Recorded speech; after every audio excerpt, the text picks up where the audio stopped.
खुलुमबाय लोगोफोर, बड' इनफ' पइन्ट चेनेलाव नोंथांमोनखौ गोजोन फुंबिलिनि बयनिसिमबो गाहाम हामलायथि बावहरग्रोनाय जाबाय। आं दिनै नोंथांमोननि सिगाङाव सानसेनि फानजामुथिनि भिडिअ लानानै फैदों। आसा खालामो नोंथांमोना भिडिअखौ नायना मोजां मोनगोन। दिनै 9 मार्च 2026 मायथाइ एबा 24 फागुन दान 1432 मायथाइ समबार। गिबियावनो दङ मेष राशि। दिनै गोसो गुदुंजों बुंफबनाय जागोन। खामानिया थाबैनो दावगागोन। मोनसे गोदान खाबु फैनो हागौ। नखरनिफ्राय हेफाजाब मोनगोन। रांखावरि मुलाम्फानि इसारा दं। सावस्रिया सरासनस्रा जागोन। लोगोफोरजों सम हगारनाया गोजोनथाव जागोन। दावबायनाया मुलाम्फा गोनां जानो हागौ। आद्रा थानाय खामानिखौ फोजोबनो हागोन। फोथायथि बांगोन। मोनसे मोजां सानस्रि लाखि। साना गोथार जागोन। नोंथांनि दिनैनि खाफाल गोनां दिगा जादों सानजा, खाफाल गोनां अनजिमाया जादों 5 आरो खाफाल गोनां गाबा जादों गोजा गाब। बृषभ राशि। दिनै धैर्यजों खामानि मावनांगौ। रांखान्थियारि हालोदा गोख्रों जानो हागौ। नखरनिफ्राय हेफाजाब मोनगोन। फालांगियाव मुलाम्फा जानायनि मिजिं दं। गोदान रां थिसननाया मुलाम्फा जागोन। सावस्रिया मोजां जागोन। दावबायनायनि खाबु मोननो हागौ। समाजारि मान सन्माना बांगोन। गोजाम खामानिफोरा आबुं जागोन। लोगोफोरा मदद होगोन। गोसोआ गोजोन जागोन। साना मोजां जागोन। नोंथांनि दिनैनि खाफाल गोनां दिगा जादों साहा, खाफाल गोनां अनजिमाया जादों 8 आरो खाफाल गोनां गाबा जादों क्रिम गाब। मिथुन राशि। दिनै नोंथाङा सोरजिलु खामानिफोराव जाफुंसार जागोन। मोनसे गोदान बिथांखिनि सायाव खामानि मावनाया जागायजेनगोन। रांखावरियारि मुलाम्फानि इसारा दं। फरायसाफोरा मुलाम्फा जागोन। नोंथाङा लोगोफोरखौ लोगो हमनो हागौ। सावस्रिया सरासनस्रा जागोन। नखराव मोनसे गोजोनथाव आबहावा थागोन। दावबायनाया मुलाम्फा लाबोनो हागौ। नोंथाङा गोदान बिबानफोर मोननो हागौ। फोथायथि बांगोन। समखौ मोजाङै बाहाय। साना गोथार जागोन। नोंथांनि दिनैनि खाफाल गोनां दिगा जादों सोनाब, खाफाल गोनां अनजिमाया जादों 14 आरो खाफाल गोनां गाबा जादों गोथां गाब। कर्क राशि। दिनै नोंथाङा नखरनि सुबुंफोरजों मोजां सम बारहोगोन। रांखान्थियारि मुलाम्फानि खाबुफोर थागोन।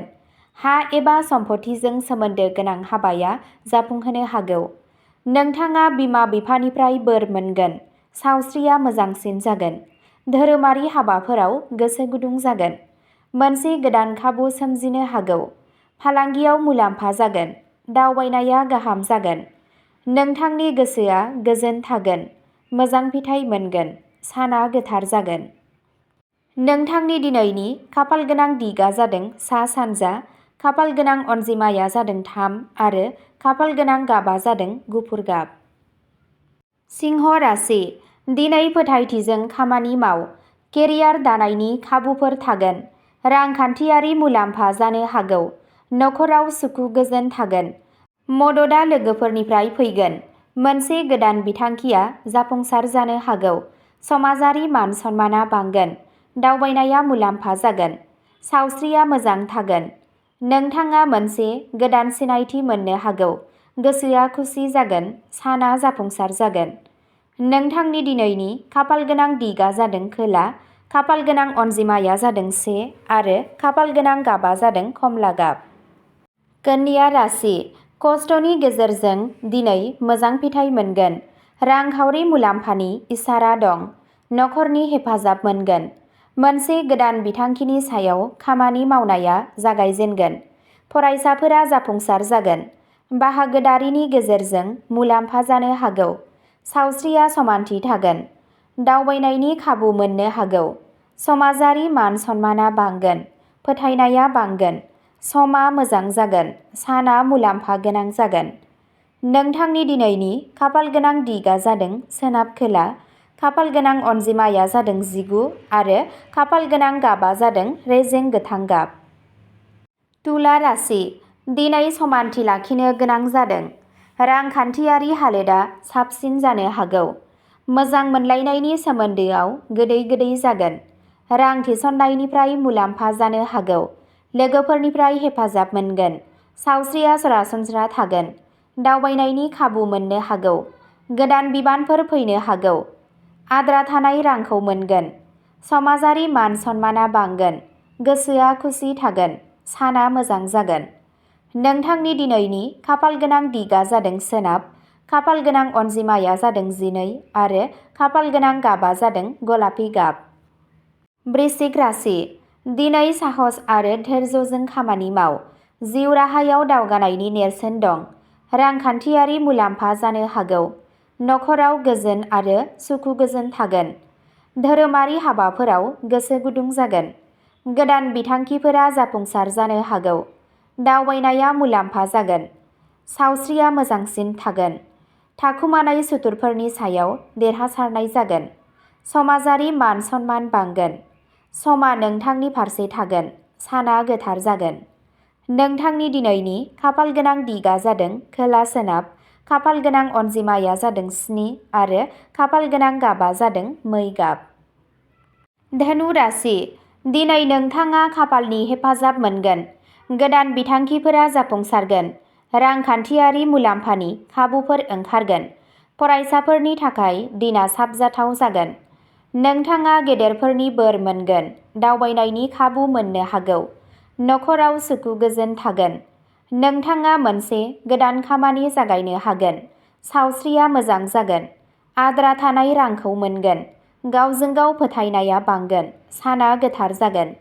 नोंथांनि दिनैनि खाफालगोनां दिगा जादों सा सानजा। खाफालगोनां अनजिमाया जादों 10 आरो खाफालगोनां गाबा जादों गोमो गाब। मकर राशि। दिनै खस्थ'नि गेजेरजोंसो जाफुंसार जानो हागौ। रांखान्थियारि मुलाम्फानि खाबुफोर ओंखारगोन। साख्रिनि दिदोमथि लाखिनाय जागोन। नखराव गोजोन थागोन। साननानै रां थिसन। फालांगिया मुलाम्फा जागोन। सावस्रिया सरासनस्रा थागोन।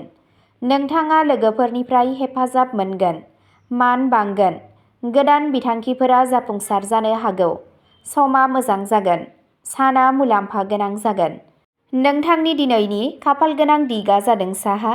खाफालगोनां अनजिमाया जादों 21 आरो खाफालगोनां गाबा जादों रोजा निला गाब। कुम्भ राशि।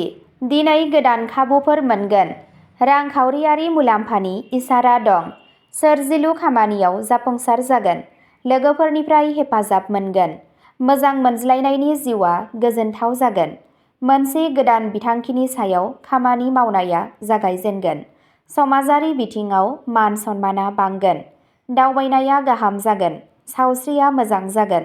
हरखाब मुलाम्फा जानो हागौ। गोसोआ खुसि जागोन। साना मोजां जागोन। नोंथांनि दिनैनि खाफालगोनां दिगा जादों सोनाब साहा।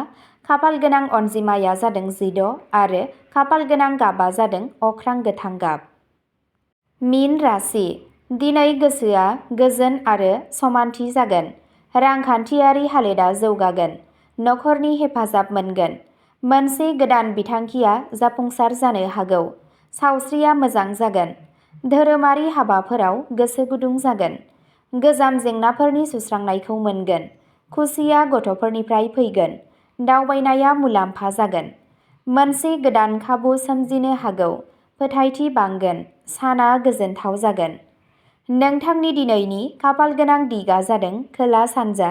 खाफालगोनां अनजिमाया जादों 11 आरो खाफालगोनां गाबा जादों रेजें गलाब गाब। अब्ला दिनैनि राशि फरायथिनाय एबा फानजामुथि फरायथिनाया एसेनोसै। गोजोन्थों।